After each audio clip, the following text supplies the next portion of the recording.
any videos, anything left over from before that we wanted to talk about? Have you guys seen I think BuzzFeed did this video. It was the what is privilege video where everyone starts out standing in one line and then you take a step forward or back depending on different questions.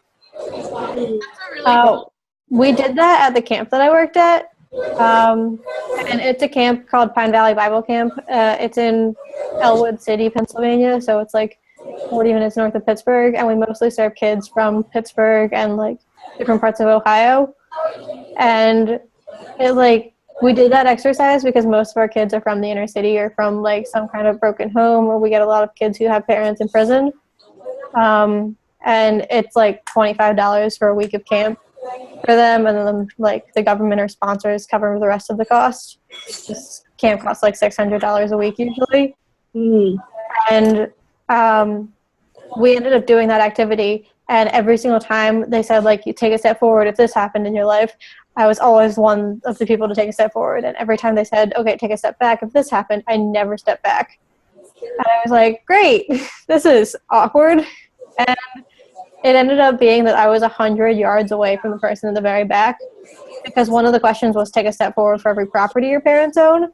And my dad owns property as he's a landlord for a living. So he buys properties and rents them out after he fixes them up. So I took 15 steps forward that time.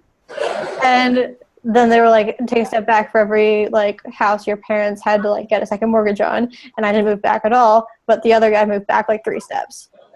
And so there was one guy in the back, his name was Shaq, and he didn't talk to me for 3 weeks after we did that project, because he was I don't want to talk to you. You're the spoiled little white girl who thinks she's going to come in and save everyone. And I was that's not my mentality at all. I've been through crap too, and I felt I had to justify everything I've been through just to say that I had a right to be there. And it was really frustrating, but at the same time I totally saw where he was coming from, because if I were in his shoes, I wouldn't want to talk to me either. And then at the end of it, they were all right, now we have a jar of candy at the end. Run and get it. The first person to get here wins, and gets to keep the candy. And so he didn't move at all. And I sprinted my heart out because I was the front of the line. And I didn't end up getting it. The person that was 2 steps behind me got it. But it totally made sense for a privilege. I started out so far ahead of him. In the sense that he wouldn't even want to run. Yeah. That's really intense. Yeah, it was the worst moment of my life because it was so physically uncomfortable. You could feel how uncomfortable it was, but it also really opened my eyes to how privileged I've been. I grew up in a really nice family in a really nice house. I went to private school my whole life. I went to public college, and people were you're not going to private college? What is that? And I was oh, right. I could do that if I wanted to, but I don't want to. And it was just really eye-opening. What an intense way to demonstrate privilege. But it's really uncomfortable being in front.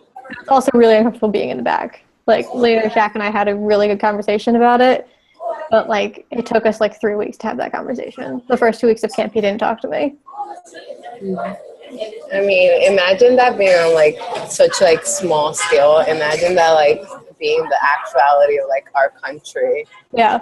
That makes so many things uncomfortable, and it what you just talked about reminded me of my interview for Brooklyn's Prospect. I was just I want to teach in low-income communities. That's my goal. And they were just well, we're not that type of school, but I mean, you should have this multicultural, universal idea of teaching students. So that makes me think yeah, I do want to help unprivileged students. I have been my whole life, but I also feel there's a balance that I haven't seen or lived through yet, but I definitely feel I don't know, rejecting those type of experiences from privileged students and privileged people is not the answer. There's also there has to be a meeting ground for there to be any like, I don't know, some sort of turnover. No, that's so true, and that's why having diverse classrooms is so important, is because like everybody has times when they feel that they're an other in some way. Like sometimes it is because you have privilege that you feel like you're an other, and so but if you have everybody in the classroom, at some point that they feel like they're different, then I think that's more conducive to them learning about other cultures, and being more interested in that. Like we were talking about before, how do you motivate people to be interested? Well, if they have a diverse community in school, maybe that will make them more interested in learning about more diverse history.